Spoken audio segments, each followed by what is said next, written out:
समय से पहले भाग्य से ज्यादा कुछ समय से पहले भाग्य से ज्यादा कुछ ना मिल पाई। तो भैया हो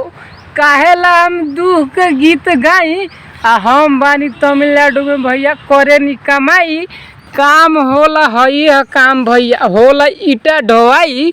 अब भैया नु अभी नु सवेरे सवेरे के टाइम बा टाइम होता 10 आ हमनी के मस्त काम हम कर ले बानी। सब देख सकते नहीं रहुआ लोग तनी बारिश हैरान करता उठल नहीं तो सवेरे ही काम तो 7 बजे और आगे रही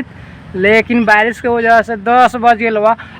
अभी नु हमनी मस्त खाना वाना बनावत तनी सा। अब भैया लोग हमार नाम नितेश बा हम बानी बिहार से आल बानी तमिलनाडु में मेहनत मजदूरी करी ले का करबा भैया पापी पेट के सवाल बा जानते बानी रहुआ लोगन। सबसे जरूरी जग में रोटी और दाल बा। तो फिलहाल अभी नु खाना वाना बनता मस्त दाल भात बना ले बानी आलू गोभी के भुजिया तनी आ भुजिया न भुजात रही तोले हम नु जातनी वो मस्त स्नान करे नहा धोआ के खाना खैला के बाद लोड अगर होई तो लोड में लोड ना होई लेकिन वीडियो में कुछ न कुछ तो जरूर होई तो भेटाइल जे आगे ठीक बा। तब भैया लोग खाना वाना खा लेनी लोग हम तो मस्त नहा धो के खाना खा लेनी बा है गाड़ी पर लोडो कर दिल बनी बस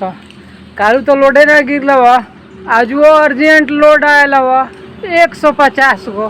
तो वह लोड क के चलता इन सब डोर तो गाड़ी के बंद हो गल बा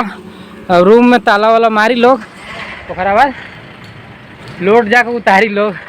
तो चली लोग हमनियो चल जाओ का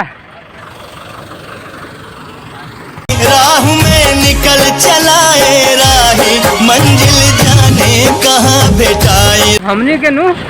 पीछे देख सकत नहीं रहो लोगन आगे नियम सा वहाँ में जहाँ लोड गिरावे के हवा ये हवा तमिलनाडु के एगो गाँव और वो लोगन के बता दी बगले में लोग तो मंदिर हम कहे नहीं रहो लोगन तमिलनाडु में बहुत ज़्यादा मंदिर देखे के मिलेला हर एक गाँव में ये तो एगो बा। अब चढ़ के थोड़ा दूर आगे जा तो फिर मंदिर भेटाई देखी ये अभी नया बनता है नहीं गिरा को हमनी के लोड तो चल तनी लोड वोड गिरा ले तनी बाद फिर मिलल जाए बतियाल जी का देख ली भैया लोग एने फूल के गाछी बा एने काका बाउंड्री घेरवा तनी अपना घर के खोल जाओ का डोर तमिलनाडु के घर देख ली भैया लोग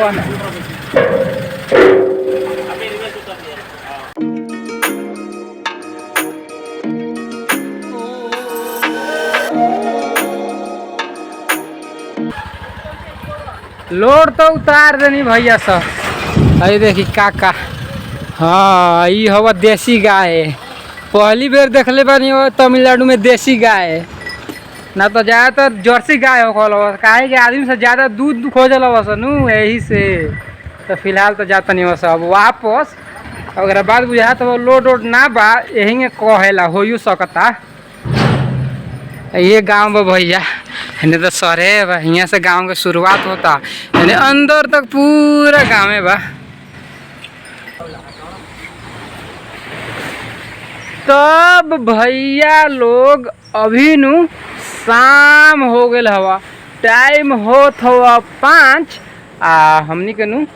सीमेंट निकाल के मस्त सीमेंट तो पता नहीं सा भियान के कमाए सीमेंट निकला गल बा ओकरा से पहले हमनी के हई शिफ्टिंग क के हने हटैनिया सा ओकरो से पहले बारिश आए रख ओकरो से पहले हमनी नु दिन में लोड गिरानिया सा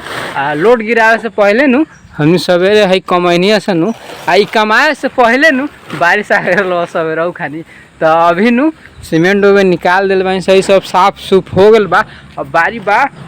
बॉडी क्लीन करे के मस्त स्नान करी लोग अब नहाए लोग शैम्पू से घर जाए लोग छठ में टेम्पू से। तो भैया लोग अभी नु कथी करम से हमनी खाना वाना बनाएम से खाएम से सुतेम से बिहान सवेरे कमाएम से डेली के ये काम बा